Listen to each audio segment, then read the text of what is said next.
Hello everyone. आज मैं आपको आंसू का रंग के बारे में बताना चाहूँगा। क्या आपने कभी किसी पेंटिंग को बोलते हुए सुना है? कहते हैं कि कलाकार अपनी कला में अपनी आत्मा छू जाता है। ये कहानी एक ऐसे लड़के की है। उसका नाम आरव था। दुनिया की सबसे मशहूर लेकिन सबसे रहस्यमय चित्रकार था वो। उसकी पेंटिंग इतनी होती थी, उस पेंटिंग को देखकर लगता था कि अब वो बोल पड़ेंगी। पेंटिंग्स देखने वाले की आंखों में आंसू आ जाए। लेकिन वो नहीं जानता था कि आरव कभी किसी रंग का इस्तेमाल नहीं करता था सिवाय एक रंग के, और वह रंग लाल होता था। आरव शहर की चौकाचौंध से दूर एक पुरानी हवेली में रहता था। वह कभी दिन के उजाले में पेंट नहीं करता था, वो चित्रकार नहीं बनाता था। लोग कहते थे कि रात के ठीक 12 बजे उसकी हवेली से किसी न किसी से रोने की आवाज आती थी। एक दिन एक कलाकार समीक्षक उसकी हवेली में बिना बताए घुस गया। उसने जो देखा उसने उसकी होश उड़ा दी। आरव के सामने एक बड़ा सा कैनवास था। उस कैनवास पर वो विशाल आंख बनी हुई थी, लेकिन आंख के पास रंगों की कोई डिब्बा नहीं था। वह बस कैनवास के सामने बैठा, अपनी आंखें बंद करता और अतीत की किसी गहराई के दर्द को याद करता। जैसे ही उसकी आंख से एक लाल आंसू टपकता और वह नीचे रखी एक छोटी सी शीशी ने उसे इकट्ठा कर लिया। वही उसका रंग था, वही उसकी रहस्यमय थी। वह लाल आंसू कोई साधारण पानी नहीं था, वह उसका खून और उसकी आत्मा का निचोड़ निचोड़ था।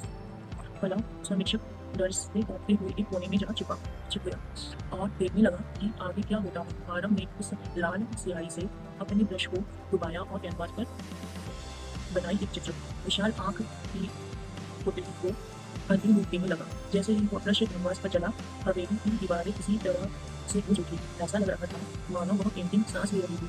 दरअसल बचपन में जब आरव के पास कोई दोस्त नहीं था, तब उसने अपनी कल्पनाओं में एक साय को अपना दोस्त बना लिया, और वह साया कोई नहीं बल्कि उसकी खुद की अधूरी कलात्मक आत्मा थी। एक हादसे में आरव ने अपनी आंख की रोशनी खो दी, लेकिन उस साय ने आंख को एक वरदान दिया। तुम दुनिया को अपनी आंखों से नहीं देख पाओगे, लेकिन जब भी तुम अपने दिल से सच्चे दर्द को याद करोगे, तुम्हारा हर आंसू एक जीवंत रंग बन जाएगा जो दूसरों को वो दिखाएगा जो कोई भी नहीं देख सकता।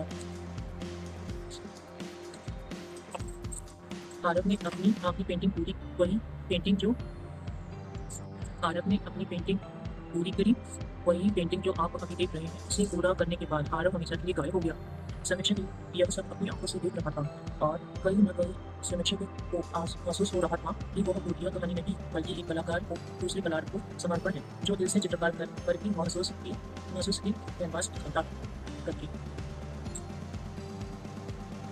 लोग कहते हैं कि वो अपनी ही पेंटिंग का हिस्सा बन गए।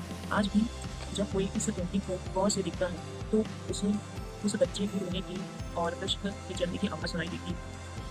दोस्तों, कला सिर्फ रंगों का खेल नहीं, कभी कभी यह किसी के दिल का वो लू है जो आंसू बनकर बह जाता है। आपको यह कहानी कैसी लगी कमेंट में जरूर बताइएगा, और लाइक कमेंट और सब्सक्राइब करिएगा। Thank you.